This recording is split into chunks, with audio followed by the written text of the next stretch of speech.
आइए जो है आज भौतिक विज्ञान बात करते हैं जो है एम्पियर के नियम के जो है एप्लीकेशन अनुप्रयोग। उसी क्रम में जो है आज जो है पहला एप्लीकेशन है वो है अनंत लंबाई के सीधे धारावाही तार के कारण चुंबकीय क्षेत्र। कोई अनंत लंबाई का जो सीधा तार हमने लिया हुआ है जिसमें जो है धारा जो है नीचे से ऊपर की ओर जो है फ्लो कर रही है। यहाँ पे मतलब आप जितना देख पा रहे हैं आप लोग जो है, तो इसके कारण जो उत्पन्न चुंबकीय क्षेत्र है वो हमें ज्ञात करना है। तो हमने मान लिया कि जो है यहाँ पर जो हमने क्या किया, इसके चारों ओर जो है स्मॉल आर त्रिज्या का जो है बिंदु P से होकर जाने वाला हमने एक वृत्त खींचा, ठीक है।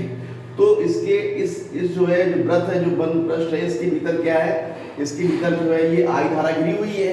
तो यहाँ पर जो है हम लोग जो सममिति है यहाँ पे देखिए इस पर, तो यहाँ पर क्या है, जो B की दिशा कैसी है, हर जगह B का मान कैसा है, B का मान जो है दिशा तो अलग अलग, लेकिन B का मान कैसा है, B का मान जो है आप देख पा रहे हैं कैसा है, हर जगह कैसा है, समान है। क्यों, इसकी जो है दूरी यहाँ समान देखिए आप, वृत्तीय पथ है। तो यहाँ पर जो है सममिति के कारण क्या है, B का मान समान है। यहाँ पे देखिए आप इस बिंदु P पर, यहाँ पर जो है जो इस पृष्ठ के लिए जो रेखीय समाकलन, यहाँ पर जो रेखीय समाकलन है तो वो क्या है, vector B dot vector dl, vector B dot vector dl, it right. तो यहाँ पर जो वेक्टर B है, वेक्टर B का जो है संपूर्ण वृत्त के लिए जो वृत्त बनाया आपने जो है, संपूर्ण वृत्त के लिए जो है रेखीय समाकलन क्या होगा, वो होगा देखिए whole integration vector B dot vector dl बराबर क्या हो जाएगा, आपको पता है क्या हो जाएगा, B dl cos थीटा। अब यहाँ पर क्या है, B और dl कैसे, दोनों एक ही दिशा में है, तो इनके बीच में जो है कोण कितना बन रहा है, क्योंकि जो है वेक्टर B और जो है dl, वेक्टर B और जो है dl के बीच कितना कोण है, के बीच कोण कितना है, 0 है, कितना है, 0। तो इसलिए यहाँ पर क्या हो जाएगा, ये हो जाएगा जो है B dl cos 0, और cos 0 कितना होता है, cos 0 1 होता है। तो इस B को अपन लोग बाहर निकाल लेंगे तो कितना हो जाएगा, ये हो जाएगा dl लिख देंगे, क्योंकि जो है cos 0 बराबर 1। ठीक है भाई, इज इट क्लियर। तो यहाँ पर बहुत ध्यान से देखिए आप, अगर ये क्या है, ये जो है dl का इंटीग्रेशन है, तो छोटे के पार्ट के लिए dl यहाँ ले लिया है, तो पूरे वृत्त के लिए क्या हो जाएगा, अगर हम पूरे वृत्त के लिए बात करें, संपूर्ण वृत्त के लिए बात करें, संपूर्ण जो है संपूर्ण वृत्तीय पथ की हम लोग बात करें, तो उसके लिए जो होल इंटीग्रेशन dl कितना होता है, ये होता है 2 पाई r। अगर r की त्रिज्या है तो यहाँ मान रख देंगे हम लोग, यहाँ कितना आ गया, वेक्टर B डॉट dl बराबर हो जाएगा B इंटू 2 पाई r। समीकरण नंबर 1 मान लीजिए हम लोग। अब बताइए, आप लोग जो है लास्ट टर्म पर पढ़ चुके हैं एम्पियर के प्रपत्ति नियम से क्या है, अगर जो है किसी बंद परपथ में आपने देखा था कि जो है जो रेखीय समाकलन है vector B dot vector dl वो क्या है, वो जो है उस जो है जो वृत्त जो मतलब बंद पृष्ठ जो बंद परपथ है उसमें जो धारा है उसका जो धारा क्या होती है, म्यू नॉट गुना होती है। इतना आप पढ़ चुके हैं, तो मेरा मतलब ये है कि यहाँ पर जो है पता है, क्योंकि एम्पियर के नियम से क्या होता है, whole integration vector B dot dl बराबर कितना है, म्यू नॉट I क्या है, जो आपने जो है वृत्त लिया है, वृत्तीय पथ दिया हुआ है, इससे घिरी हुई जो धारा है म्यू नॉट क्या है, निर्वात की चुंबकशीलता है, ये मान हमने यहाँ रख दिया, समीकरण नंबर 2 मान लिया। समीकरण नंबर 2 से आपने क्या देखा, 2 और 1 से आपने क्या पाया, आपने ये पाया, यहाँ पे इसको हम यहाँ लिख दे रहे हैं, आपने क्या पाया, आप पाया म्यू नॉट I बराबर जो है B इंटू 2 पाई r। हमें B ज्ञात करना है, तो क्या हो जाएगा, म्यू नॉट I अपॉन में 2 पाई r। व्हाट इज दिस, यही जो हम लोग याद कर रहे हैं अनंत लंबाई के सीधे धारावाही तार के कारण चुंबकीय क्षेत्र। नोट कर लीजिए, ठीक है, ओके।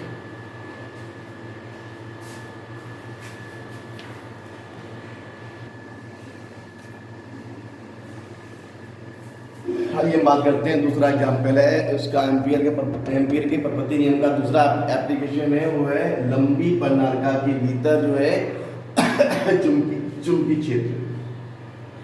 अब आप कहेंगे सर परिनालिका क्या होती है, आपने देखा होगा जो है जैसे एक लंबी बेलनाकार हम जो है एक लंबी बेलनाकार जो है, चाहे कार्डबोर्ड की बनी हो, चाहे जो है चीनी मिट्टी की बनी हो, उसको जो है उससे बनाया जाता है, बेलनाकार होता है। उसके ऊपर जो है वैद्युत रोधी जो जो तार होते हैं, जो है तांबे के तार वैद्युत रोधी, और उसको जो है लपेट करके जो है कुंडी बनाई जाती है, उसे कहा जाता है पंडालका। ठीक है। तो यहाँ पर जो है हम लोग बात करेंगे जो है लंबी पंडालका के भीतर चुंबकीय क्षेत्र। यहाँ पर आप देख पा रहे हैं कोई लंबी पंडालका है और हमने यहाँ पर जो हमने ले लिए जो है, यहाँ पर जो पंडालका ली हुई है उसमें मान लिया कि प्रति मीटर लंबाई में कितने फेरे हैं, n फेरे हैं। तो अगर x मीटर में कितने होंगे, n इंटू x होंगे। तो यहाँ पर मान के चल रहा है कि प्रति मीटर में कितने फेरे हैं, स्मॉल n फेरे हैं। और इसमें जो है धारा जो है, धारा कितनी बह रही है, धारा जो है I बह रही है पूरे इसमें जो है, इतना मान चल रहे हैं हम लोग। तो आइए हम यहाँ पर जो है जब इसमें धारा बह रही है तो उसके चारों ओर चुंबकीय क्षेत्र उत्पन्न हो रहा है। तो हमने क्या किया, यहाँ पर एक जो हमने एक आयताकार पथ मान लिया। देखिए ध्यान से, ए बी सी डी, यहाँ पर हमने आयताकार पथ माना हुआ है। तो जो आयताकार पथ माना हुआ है ये सी डी जो है, इस पर यहाँ पर जो है एम्पियर के परपति नियम से क्या हो जाएगा, तुरंत आप कह देंगे sir vector v dot vector D L बराबर mu naught I. It clear.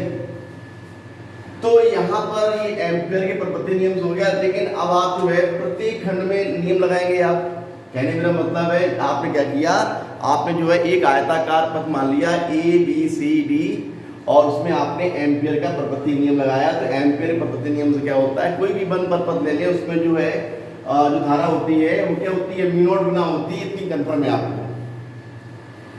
यहाँ पर क्या है, अगर आप जो है जिस आयताकार पथ की बात हो रही है, जो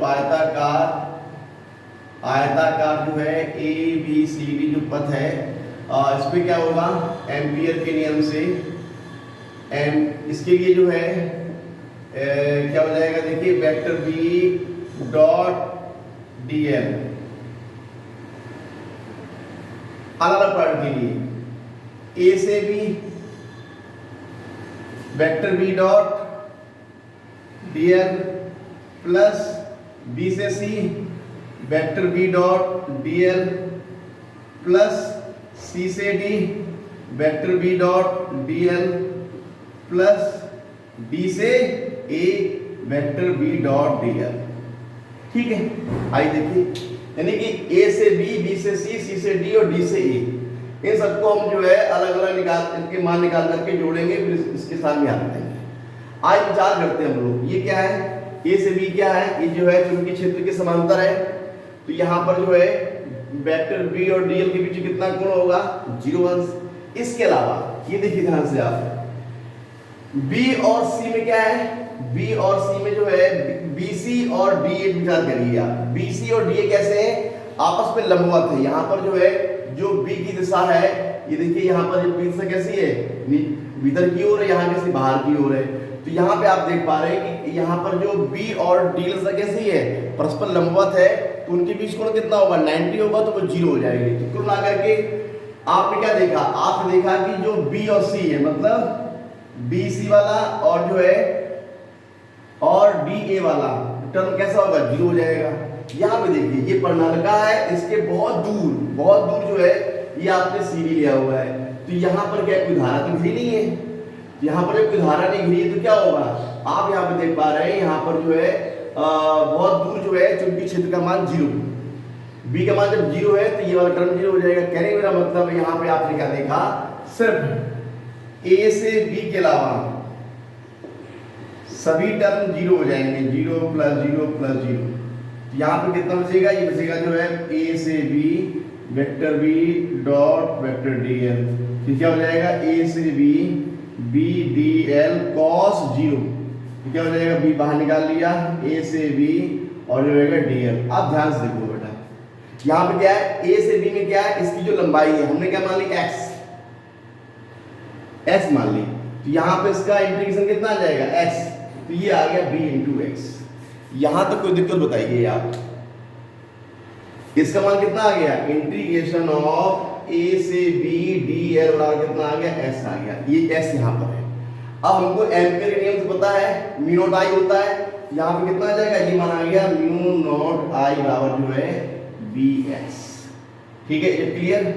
तो यहाँ पर जो है आई है क्या, आई जो है, ये आई जो है नेट धारा है। अगर प्रत्येक फेरे में, अगर प्रत्येक फेरे में हमने मान लिया जो आई नॉट धारा बह रही है, कितनी बह रही है, आई नॉट धारा बह रही है, तो एक्स जो है यानी कि प्रति मीटर में कितने जो है प्रति मीटर में कितने फेरे हैं, स्मॉल एन फेरे हैं, तो एस में कितने हो जाएंगे, एन एक्स। तो कुल धारा कितनी हो जाएगी, कुल धारा हो जाएगी, देखिए ध्यान से आप, ये हो जाएगी जो है आई नॉट एन एक्स बराबर B H. S S cancel, तो यहाँ पे क्या हो जाएगा, बी बराबर क्या हो जाएगा, म्यू नॉट आई नॉट यहाँ पर एन। ठीक है, बी कितना हो जाएगा, बी बराबर, ये हो गया जो है बी बराबर हम लोग यहाँ पर जो है लिख सकते हैं। ठीक है, कितना आ गया, mu naught I not I. ठीक है, नोट एक्स एक्स कैंसिल।